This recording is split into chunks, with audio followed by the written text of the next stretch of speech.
안녕하십니까. 오늘 웨슬리 설교를 공부하는 12번째 과입니다. 강의로는 12번이 아니지만 오늘은 12번째 설교를 공부하게 되는데 이 웨슬리 신학에서 매우 중요한 부분입니다. 은혜의 수단이라고 하는 제목인데요. The means of grace. 은혜에도 수단이 있는가라는 질문이 우선 떠오르지만 이것은 웨슬리 신학에서 매우 중요한 부분이기 때문에 오늘 우리가 나누는 이야기를 아주 잘 이해를 해야 할 것 같습니다. 웨슬리가 이 설교를 여러 번 했고요.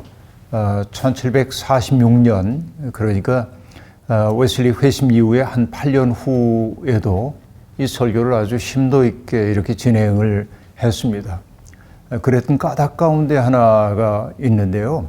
이것은 특히 모라비안 교도들과 또 그 당시에 17세기에 프랑스에서 등장했던 소위 정적주의 혹은 정숙주의라고 일컬어지는 그 사조가 이 감리교 운동을 위협한다고 느꼈기 때문에 웨슬리는 바로 이 설교를 할 수밖에 없었습니다.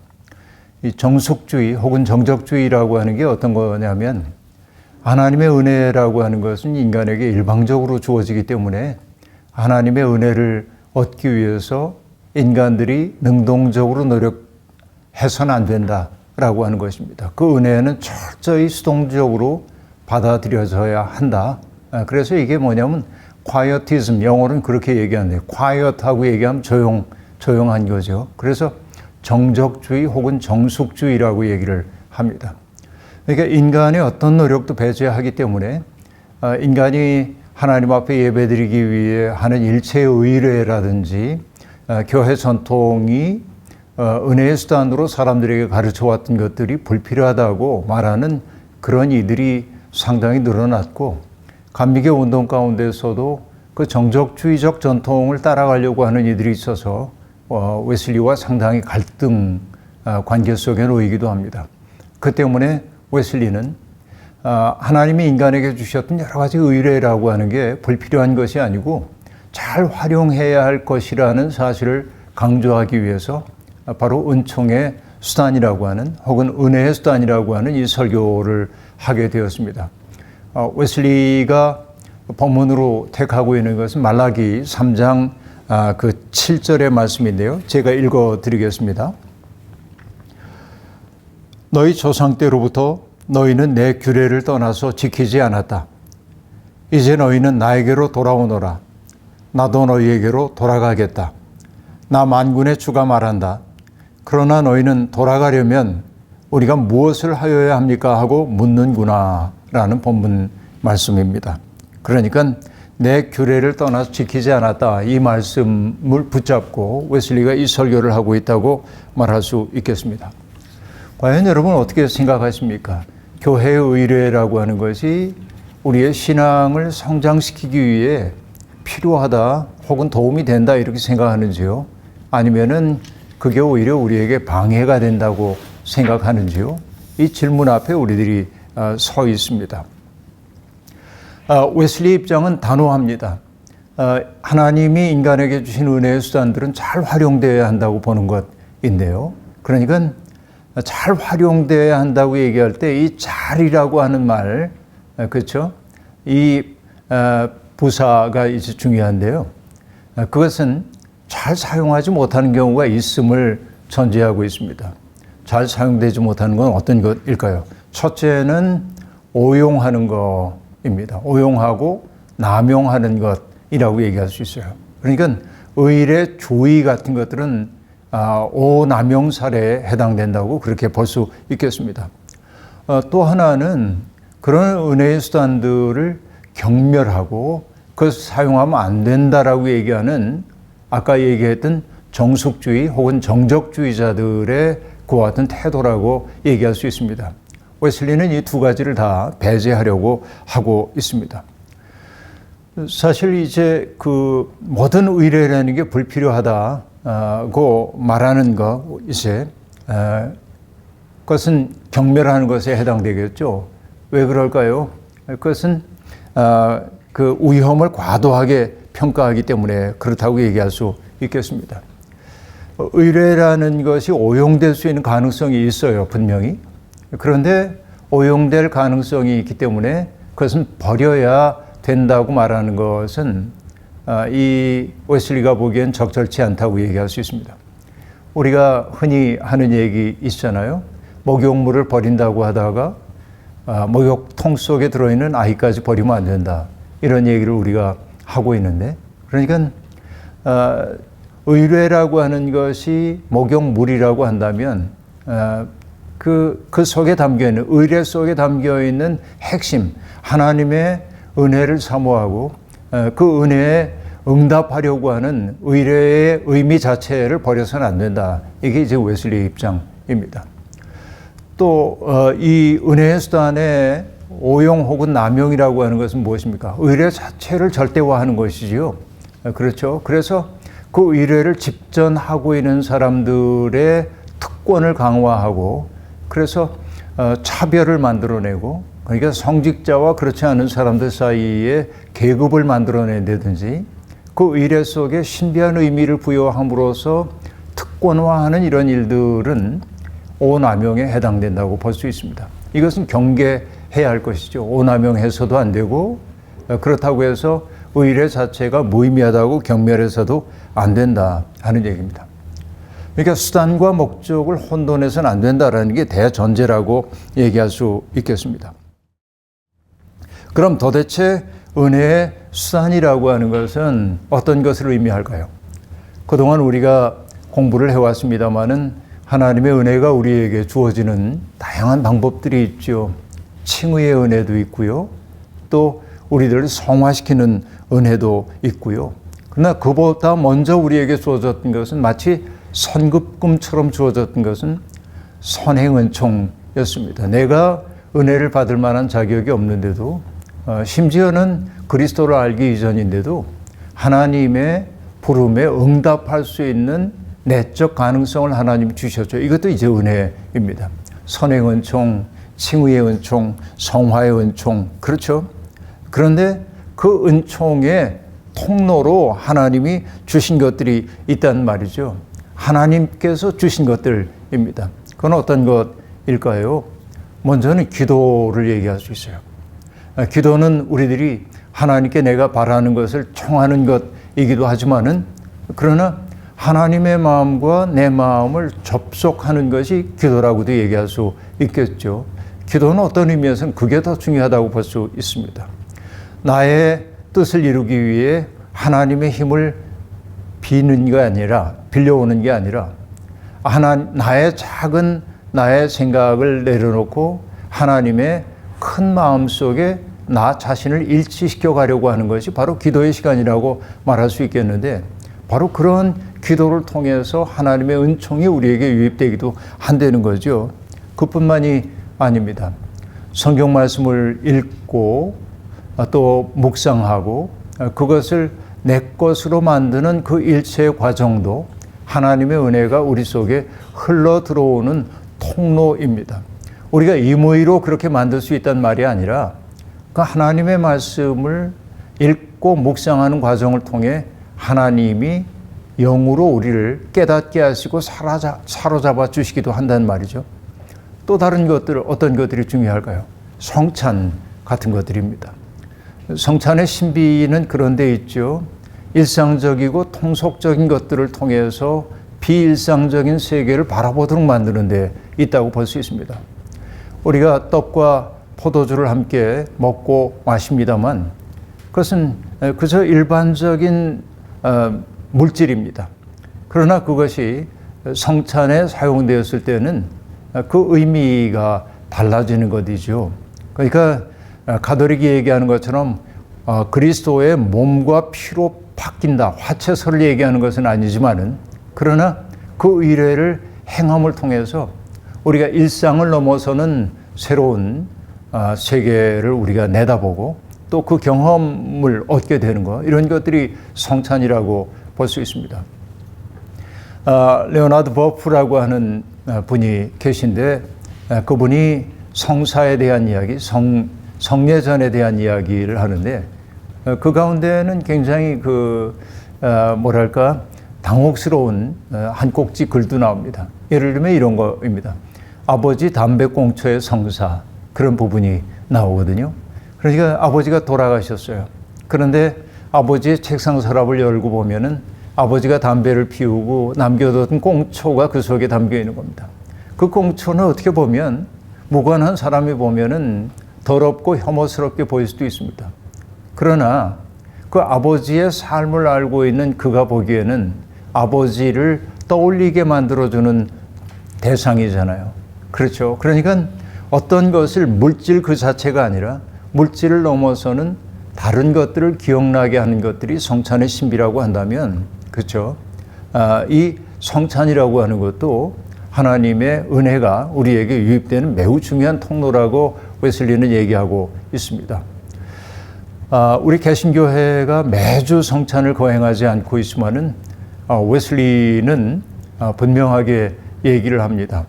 어딘가 성찬을 한다는 소식이 들려오면 꼭 가가지고 성찬에 참여하려는 거예요. 그게 하나님의 은혜가 우리 속에 유입되는 통로가 될 수 있기 때문에 그렇다고 말하고 있습니다. 어쨌든 앞에 설명한 내용을 지금 우리가 다시 반복을 하게 되는 겁니다만은 어떤 외적인 수단, 그것들은 그야말로 수단입니다.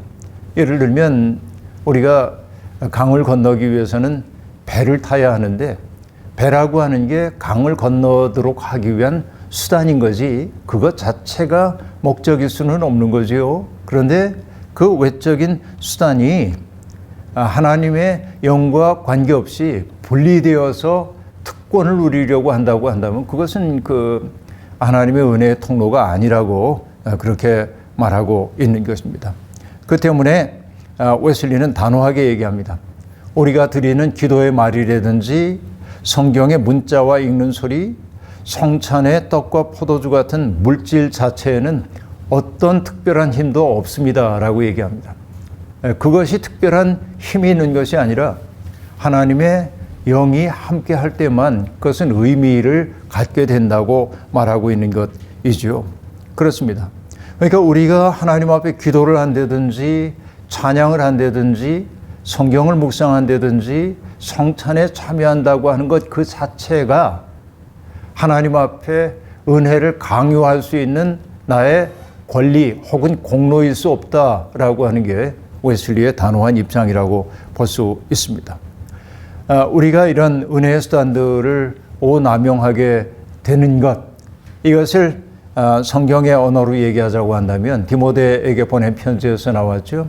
경건의 모양은 있지만은 경건의 능력은 부인하는 자라 하는 말씀이 나오고 있는데 바로 그런 것이라고 볼 수 있습니다. 그렇죠. 어떤 그 경건의 모양은 있어요. 외적 행위는 있어요. 그러나 그 내적인 능력이 없는 이것은 문제라고 얘기할 수 있겠습니다. 웨슬리의 입장은 대체로 여러분 이제 이해를 하셨을 겁니다. 그러면 하나님의 은혜를 사모하는 사람들은 어떻게 살아야 합니까? 하나님이 인간에게 선물로 주신 은혜의 수단들 안에서 살아야 합니다. 그것들을 버리지 말아야 합니다. 그것들을 사용해야 합니다. 그리고 그 안에서 주님의 은혜를 기다려야만 합니다. 그렇죠. 이것이 바른 자세라고 말할 수 있겠습니다.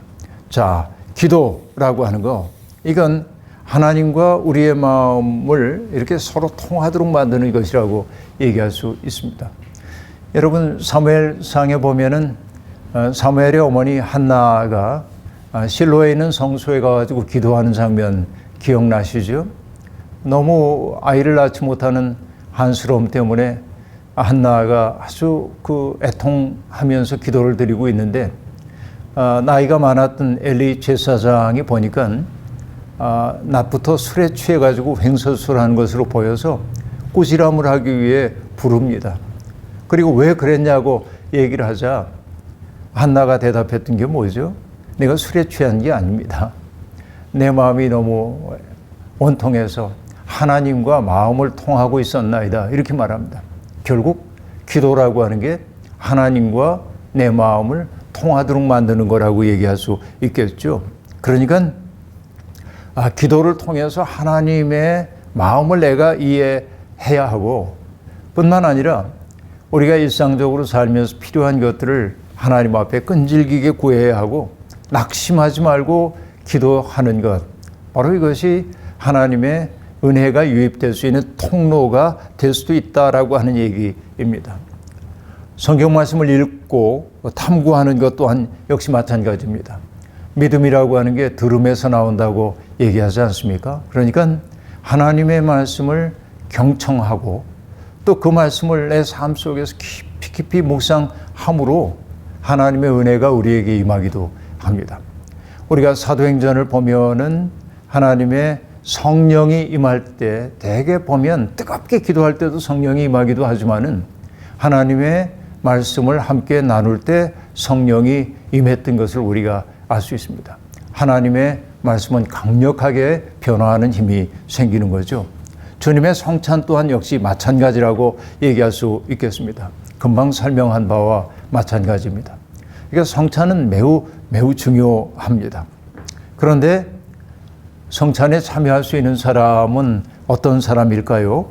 그것은요, 믿음 안에서 이미 기쁨과 그리고 평화를 누리는 사람들뿐만 아니라 자기의 죄를 기억하면서 슬퍼하는 사람들, 내가 하나님의 은혜를 받을 만한 자격이 없다고 하는 사실을 애통해하면서 그럼에도 불구하고 하나님의 자비하심이 내게 베풀어지기를 소망하는 사람들, 그 사람들도 성찬에 참여할 수 있다고 말할 수 있습니다. 그러니까 성찬을 오용해서는 안 됩니다. 아무런 참여하는 태도도 없고 자기를 돌아봄도 없으면서 무작정 참여하는 것은 성찬에 대한 오용이라고 얘기할 수 있습니다. 그런데 여러분, 웨슬리가 이 은혜의 수단을 정말 적합하게 사용해야 한다고 말하지만 한 번은 웨슬리가 이 성찬을 가지고 특권을 부렸던 적이 한 번 있습니다. 여러분, 웨슬리가 그 미국 서바나라고 하는 지역에 가가지고 옛날엔 사반나 하고 얘기했던 데인데요. 서바나라고 하는 그 지역에 가서 그 영국의 그 이주자들을 위해서 돌보는 목회를 하기도 했습니다. 할 수 있다고 한다면은 토착 원주민들에게도 복음을 전하고 싶은 마음이 들었는데 사실 웨슬리의 미국 선교는 철저한 실패였습니다. 왜냐하면 여전히 영국 교회의 고교회의 의례주의 같은 것들에 탁 사로잡혀 있었던 웨슬리는 그 사람들의 삶의 자리까지 내려가서 말씀을 전하거나 의례를 집행하지 못하고 다소 딱딱했던 것으로 보입니다. 그러니까 사람들이 거기에 별로 응답을 하지 않았어요. 근데 웨슬리가 그 서바나를 떠날 수밖에 없었던 까닭 가운데 하나는 웨슬리의 불행한 연애 사건과도 관련이 있습니다. 웨슬리는 사실 독신으로 살려고 작정을 했었거든요. 그런데 그 마음이 한 여인과의 만남을 통해서 흔들립니다. 그 소피 홉킨스라고 하는 여인을 만나게 되는데 웨슬리에 비해서 무려 16살이나 연하입니다. 웨슬리가 그 소피 홉킨을 만났을 때의 소피 홉킨의 나이는 17살, 그러니까 여전히 소녀 티를 벗지 못한 사람이겠죠. 웨슬리는 호감이 갔습니다. 그래서 책도 빌려주기도 하고 그 책에 대한 이야기도 함께 나누고 이러면서 점점 사랑의 감정으로 발전해 갔는데 웨슬리는 고민입니다. 하나님을 위해 자기를 헌신하기로 했는데 내가 과연 결혼을 해도 되는 걸까? 이게 이제 고민이에요. 여러분 같으면 어떻게 하시겠습니까? 웨슬리는 굉장히 이상한 행동을 취합니다. 막대기 하나를 세워놓고 이 막대기가 자기 앞쪽으로 떨어지면은 앞인지 뒤인지 정확히 지금 기억이 안 납니다만 결혼을 하라는 거고 다른 쪽으로 넘어지면은 결혼하지 말라는 거로 여기겠다는 거죠. 마치 제비 뽑는 거하고 같습니다. 그런데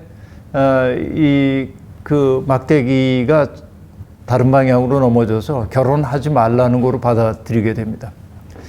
웨슬리가 이렇게 주저하고 망설이게 되자 소피 홉킨은 금방 화가 나가지고 다른 사람하고 결혼을 합니다. 웨슬리는 상처를 받았을 거 아닙니까? 그런데 이 서피가 자기 남편과 함께 웨슬리의 교회에 와서 예배를 드리는 거예요. 그러니까 자기 마음속에 상처를 줬던 사람이 부부가 되어가지고 앞에 와 있는 것을 웨슬리가 용납하기가 좀 어려웠던 것 같습니다. 근데 웨슬리는 서피 홉키가 참회를 하지도 않았고 성찬에 참여하겠다고 자기에게 통보도 하지 않았다는 이유를 들어서 성찬 주는 것을 거절합니다. 이게 어떻게 보면 성찬에 대한 오용이라고도 볼 수 있겠죠. 그런데 서피 홉키는 서베노의 최고 행정관이었던 코스턴의 조카였습니다. 그 사실이 코스턴에게 알려지자 그는 화가 납니다. 그래서 웨슬리에게 벌금을 물리려고 하는데 이유 없이 성찬을 거부하는 것은 상당히 많은 벌금을 내도록 되어 있었어요. 이게 웨슬리가 감당하기 어려운 벌금이었습니다. 게다가 출국 금지 조치까지 내리게 되는 거예요. 그래서 웨슬리는 망설이다가 야반 도주하듯 서베나를 벗어나서 영국으로 돌아오거든요.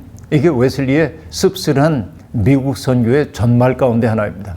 그러니까 은총의 수단을 이제 남용해서는 안 된다고 얘기했지만 나중에 웨슬리는 사실 은총의 수단을 여기서 남용했다고도 얘기할 수 있겠는데 하나의 에피소드로 여러분께 들려드리는 겁니다. 근데 은혜의 수단에 대한 반론, 재반론 이런 것들이 있는데요. 금방 얘기해왔던 그 내용 속에 다 포함되어 있다고 얘기할 수 있겠습니다. 어떤 이들은 은혜의 수단을 사용하는 것을 행위를 통해 구원을 얻으려고 하는 무모한 시도라고 말하는 사람들도 있었어요. 그리고 비판하고 반대합니다. 그리스도만이 유일한 은혜의 수단이니 다른 수단은 필요 없다 이렇게 말하는 사람들도 있습니다. 하지만 웨슬리가 얘기했던 대로 그 수단 자체를 통해 하나님을 강박해서 은혜를 내놓으십시오라고 말하는 게 아니고 하나님의 은혜가 임할 수 있기를 기다리면서 인간이 할 수 있는 도리를 다 하는 게 은혜의 수단이었던 것이죠. 그래서 웨슬리는 이런 방식으로 얘기를 합니다. 구원을 기다리라고 얘기를 했는데 구원을 기다린다는 것은 내가 아무것도 하지 않고 앞에서 얘기했던 정숙주의자들이 얘기하는 것처럼 능동적 일체의 행위를 배제하고 완전한 수동성 속에 기다리라고 한 말이 아니라는 겁니다. 우리에게 기다려야 할 길을 하나님이 지정하셨다고 한다면 거기에서 기다려야 되지 않겠나라고 말하면서 뭘 얘기하냐면 이렇게 얘기합니다. 진정한 기다림이라고 하는 것은 아무것도 안 하고 가만히 있는 게 아니라는 거죠. 그렇죠. 저도 기다림에 대한 이야기를 할 때 그렇게 얘기합니다. 뭔가를 간절히 기다린다고 하는 것은 기다림의 내용을 선취하며 기다려야만 한다라고 말하는데 우리가 하나님 나라가 임하기를 소망한다고 말하면 그냥 막연히 하나님 나라가 임하기를 손 놓고 기다리는 게 아니라는 말이죠. 나의 현실 속에 하나님의 지배가 실현될 수 있도록 나 자신이 노력을 해야 한다는 말이죠. 여러분, 출애굽 공동체가 홍해바다 앞에 이르렀던 때를 한번 생각해 보십시오. 홍해바다 앞에 있을 때 넘실거리는 홍해바다 앞에서 출애굽 공동체는 공포에 사로잡혔습니다. 왜냐하면 뒤에는 바로의 군병들이 추적해 오고 있었기 때문에 그렇습니다. 그때 여호와께서 말씀을 하시잖아요. 뭐냐면 너희는 가만히 서서 주의 구원하심을 보라. 모세를 통해서 주신 말씀이잖아요. 가만히 서서라고 하는 이 말이 흔히 나는 아무것도 안 하고 절대적인 수동성 속에 라는 말이 아니라 웨슬리는 그걸 이렇게 해석합니다. 그 말은 사실은 그들이 힘을 다해 앞으로 행진해 나아감으로써 본 것이다. 하나님의 구원을. 이렇게 얘기합니다. 이거 굉장히 놀라운 해석이라고 볼 수 있겠는데요. 여러분, 유대인들의 그 이야기집이라고 얘기할 수 있는 미드라시에 등장하는 얘기가 있습니다. 법궤를 맨 제사장들이 이제 발을 들여놓는 순간 바다가 갈라질 거라고 생각을 했는데 안 갈라지는 거예요. 그들은 점점 깊은 물속으로 들어갑니다. 왜 안 갈라지지? 왜 안 갈라지지? 고민을 합니다. 하나님의 약속이 허사로 돌아가는가? 그러면서 그들은 앞을 향해 전진합니다. 목이 가슴 위로 차오르고 목에 차오르고 이제는 코가 잠길 지경까지 그들이 전진해 갔을 때 바다가 열렸다. 이런 얘기입니다. 가만히 있어 기다리라고 하는 것은 아무것도 안 하고 기다리란 말이 아니라 그것을 힘을 다해 앞으로 행진해 나가는 것이 바른 기다림의 자세라고 얘기합니다. 이게 웨슬리의 설교, 이 성경 해석이죠. 굉장히 놀라운 해석이라고 볼 수 있겠습니다. 그래요. 우리는 바로 그런 기다림의 자세를 가지고 하나님의 은혜를 사모해야 합니다. 내가 기다리는 그 내용을 선취하지 않으면 안 된다는 얘기죠. 주인이 돌아오기 전까지 종들에게 요구되고 있는 것은 무엇이에요? 주인이 그에게 위탁해 준 일들을 아름답게 이루어내는 것이죠.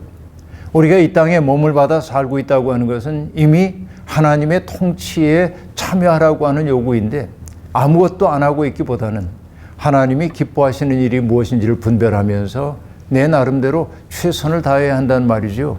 이것이 바로 기다림의 자세라고 말할 수 있겠습니다. 자, 여하튼 여러분, 우리가 어떤 순서와 자세로 이런 은혜의 수단들을 사용해야 할까요? 기도가 중요합니까? 성경을 읽고 묵상하는 게 중요합니까? 성찬에 참여하는 게 더 중요합니까? 이렇게 사람들은 흔히 묻습니다. 그러나 이것은 순차가 있는 것은 아닙니다. 하나님은 기도를 통해 우리에게 은혜를 내려주시기도 하고요. 성경을 읽고 묵상하는 과정을 통해서도 우리에게 은혜를 베푸시기도 하고요. 성찬에 참여함을 통해서도 하나님의 은혜가 우리에게 내려주기도 합니다. 그렇기 때문에 우리는 어떤 순서를 따지지 말고 주어져 있는 기회마다 하나님이 제정해 주신 은혜의 수단들을 잘 활용할 필요가 있겠다라고 말해야 합니다. 그러나 우리가 여기서 한 가지 명심해야 할 것이 있습니다.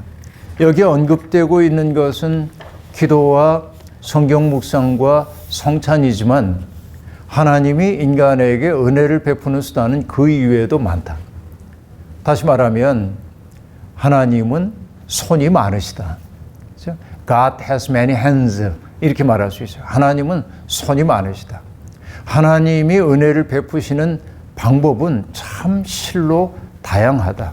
어떤 사람의 실패의 경험을 통해서 말할 수 없는 슬픔의 경험을 통해서 자기가 처절하게 무너지는 것 같은 그런 두려움을 통해서도 하나님의 은혜가 우리 속에 유입되기도 하는 것이지요. 우리가 그런 은혜의 수단들을 때때로 사용하는 까닭은 하나님이 그것을 하도록 우리에게 명령하셨기 때문에 그렇습니다. 그 때문에 이 모든 은혜의 수단 안에서 그 모든 은혜의 수단들을 통해서 그리고 그 모든 은혜의 수단 위에 계신 하나님을 바라보면서 수단을 사용해야만 합니다. 그리고 정말로 잊지 말아야 할 것은 내가 이렇게 기도했으니 내가 이렇게 성경을 열심히 읽고 묵상했으니 혹은 성찬에 참여했으니 내가 대가를 기대할 만하다라고 생각하거나 내가 꽤 좋은 믿음의 사람이지라고 착각해서는 안 됩니다. 자화자찬이야말로 이 은혜의 수단에 대한 오남용에 해당된다고 볼 수 있기 때문에 그렇습니다. 여러분, 이 은혜의 수단들이 우리에게 주어졌는데도 불구하고 기도하지도 않고 성경을 묵상하지도 않고 찬양하지도 않고 성찬에 참여하지도 않으면서 주님이 앞에 내 사정이 가리워졌다고 말하는 것은 적절한 태도가 아닌 것 같습니다. 우리가 열심히 이렇게 밭을 갈 때 그 속에 생명을 자라게 하시는 하나님의 은혜가 보다 가시적으로 우리에게 다가올 수 있습니다.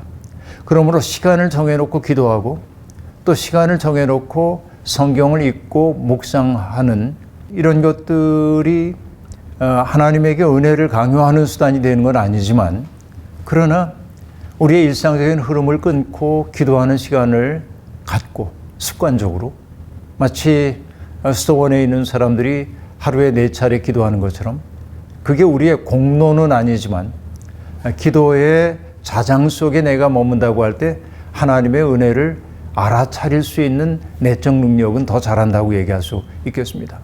이미 은혜가 우리에게 오고 있는데도 깨닫지 못할 때가 많거든요. 기도하는 사람, 성경을 묵상하는 사람만이 은혜가 우리 속에서 어떻게 현실이 되고 있는지를 깨달을 수 있을 겁니다.